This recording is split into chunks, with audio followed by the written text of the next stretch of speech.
See, the first to do things, the people that break the gate, these are the legacy makers.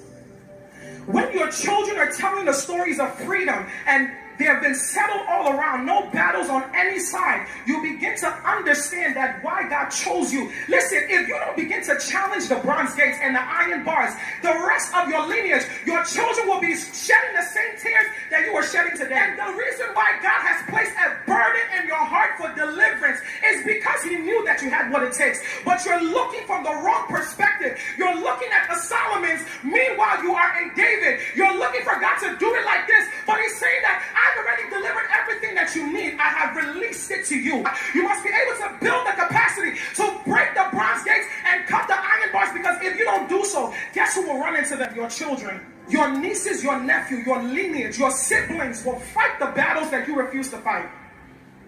We're going to have our second generation line breaker. This is her. She looks beautiful. And we have Esther, our first generation line breaker. Right. So let's say, for example, these two ladies, she's the first, so she doesn't have parents that were praying. But Doyne has had parents that were praying.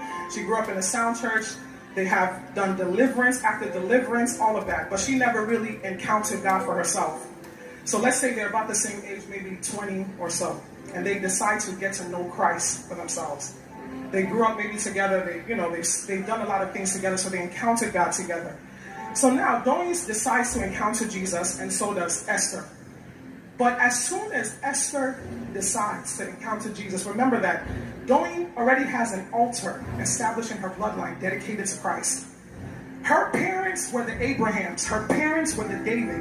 Her parents have already been fighting the battle, so she is stepping in alignment and continuing the call.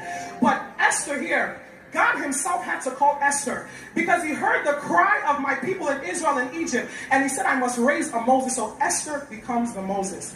But as soon as she wakes up and realizes, I don't want to be bound anymore, guess what happens? Because when you're dealing with altars, they will leave you alone. Maybe in the world she even succeeded. She was successful. She was getting money. But now she has encountered Jesus. So the altars in her bloodline heard word of this, and they said, okay, let me see how you're going to make it in life. These ropes here represent the iron bars. This is when you encounter Jesus. Keep rapping. So you encounter Jesus now. She doesn't know that she's tied up. The enemies from her foundation have heard what she is called to do. They saw her future. So they were okay with her until the alignment with Christ came in. So now nobody, their bronze gates and their iron bars, who told you that you're going to move forward in life just like that?